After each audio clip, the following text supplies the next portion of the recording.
Hi hello everyone welcome back to my YouTube channel. എന്തൊക്കെയുണ്ട്, എല്ലാവർക്കും സുഖമാണോ? ഇന്നത്തെ എൻ്റെ വീഡിയോ വെണ്ടയ്ക്ക പുളിങ്കറിയാണ്. അപ്പം വീഡിയോ എല്ലാവരും ഒന്ന് കണ്ടു നോക്കൂ. ഇഷ്ടപ്പെടുവാണെങ്കിൽ ലൈക്ക്, കമൻറ്റ്, സബ്സ്ക്രൈബ് ഒക്കെ ചെയ്യൂ. അപ്പോൾ ശരി, വീഡിയോ ഒന്ന് കാണാം. നമുക്ക് ഈ വെണ്ടയ്ക്ക പുളിങ്കറി ഉണ്ടാക്കാൻ വളരെ എളുപ്പമാണ്. അതായത് പെട്ടെന്ന് ഉണ്ടാക്കാൻ പറ്റും. നമ്മളാണെങ്കിൽ ആദ്യം വെണ്ടയ്ക്ക നന്നായിട്ടൊന്ന് കഴുകി വൃത്തിയായി, വെള്ളമൊന്നും ഉണ്ടാവാൻ പാടില്ല. തുടച്ച് നമ്മൾ ടിഷ്യൂ പേപ്പർ കൊണ്ട് എല്ലാം ഒന്ന് തുടച്ച് കളഞ്ഞിട്ട് നമ്മൾ വെണ്ടയ്ക്ക ദാണ്ടെ ഇതുപോലൊന്ന് കട്ട് ചെയ്തെടുക്കണം. നമ്മൾ ഇതുപോലെ ഒന്ന് കട്ട് ചെയ്തെടുത്തിട്ട് നമ്മളാണെങ്കിൽ ഇനി നമ്മൾ ഒരു സവാള, ഹാഫ് സവാളയാണ് എടുത്തിരിക്കുന്നത്. ആക്ച്വലി നമ്മുടെ ഷെല്ലറ്റ്സ് ആണ് നല്ലത്. അതായത് കുഞ്ഞുള്ളി ഒരു 20 എണ്ണം എടുക്കുന്നതാണ് നല്ലത്. ഇവിടെ ഇപ്പം ചൈനീസ് ന്യൂ ഇയർ ആയതുകൊണ്ട് കടയിലൊന്നും ഷെല്ലറ്റ്സ് ഇല്ല, അതുകൊണ്ടാണ് ഞാൻ സവാള എടുത്തിരിക്കുന്നത്. അപ്പം പിന്നെ ഞാൻ എടുത്തിരിക്കുന്നതെന്ന് പറഞ്ഞാൽ ഒരു പച്ചമുളക്, എരിയുള്ള പച്ചമുളകാണ്. അടുത്തത് ഒരു മീഡിയം സൈസ് തക്കാളി.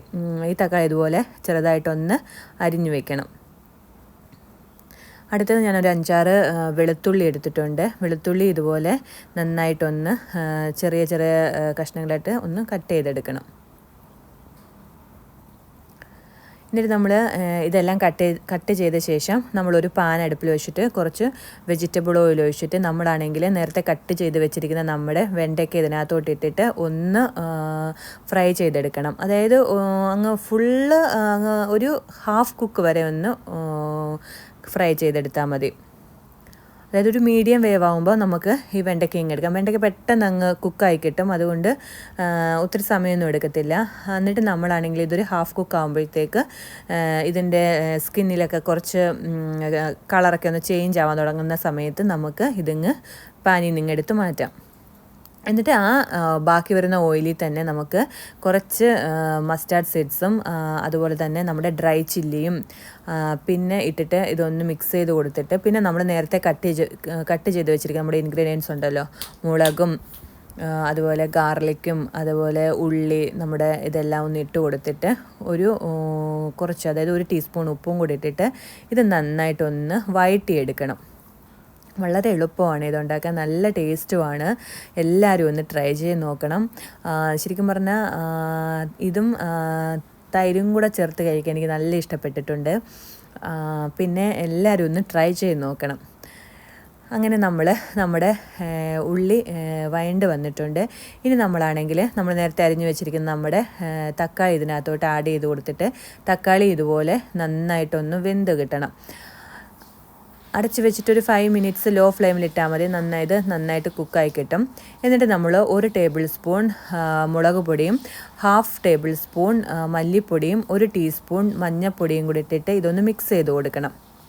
ഇപ്പോൾ ഈ ഞാൻ എടുത്തിരിക്കുന്ന മുളക് പൊടി കുറച്ച് എരിയൊക്കെ ഉള്ള നല്ല മുളക് പൊടിയാണ്. പിന്നെ അതിന് ശേഷം നമ്മളാണെങ്കിൽ ഇതിനകത്തോട്ട് ഒരു 2 കപ്പ്, അതായത് 2 കപ്പ്, ഞാനാണെങ്കിൽ 200 ml ആണ് കപ്പൊക്കെ എൻ്റെ കയ്യിലിരിക്കുന്നത്. ഞാൻ അതുകൊണ്ട്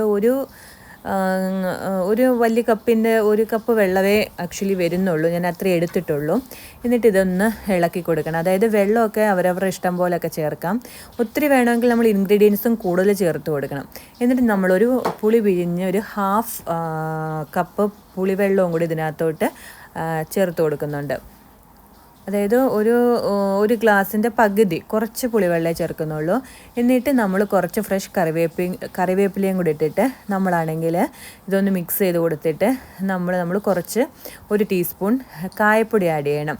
കായപ്പൊടിയും കൂടി ഇട്ടിട്ട് ഇത് നന്നായിട്ടൊന്ന് തിളയ്ക്കുമ്പോഴത്തേക്ക് നമ്മൾ നേരത്തെ നമ്മൾ കുക്ക് ചെയ്ത് വെച്ചിട്ടുണ്ടല്ലോ, ഒരു ഹാഫ് കുക്കായിട്ടുള്ള നമ്മുടെ വെണ്ടയ്ക്ക ഇതിനകത്തോട്ട് ആഡ് ചെയ്ത് കൊടുക്കണം. ഇത് നന്നായിട്ടൊന്ന് തിളപ്പിച്ചിട്ട് ഒന്ന് മീഡിയം ടു ലോ ഫ്ലെയിമിലാക്കി ഇതൊന്ന് അടച്ച് വെക്കണം. അതായത് അടച്ച് വെച്ചിട്ട് ഒരു 5 to 8 മിനിറ്റ്സ് ഇതിങ്ങനെ ഇരുന്ന് കുക്കാവും.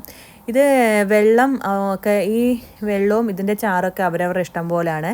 ഇത് നന്നായിട്ട് വെള്ളം വറ്റിച്ചെടുക്കണമെങ്കിൽ നന്നായിട്ട് കുറുകി വരാൻ തുടങ്ങും. അങ്ങനെ നമ്മളിതൊന്ന് അടച്ച് വെച്ചിട്ട് ഒരു 8 മിനിറ്റ്സ് കഴിയുമ്പോഴത്തേക്ക് ഇതാണെങ്കിൽ നമ്മുടെ ഇതിൻ്റെ മുകളിലുള്ള എണ്ണയൊക്കെ തെളിഞ്ഞ് വരാൻ തുടങ്ങും. അങ്ങനെ കുക്കായി.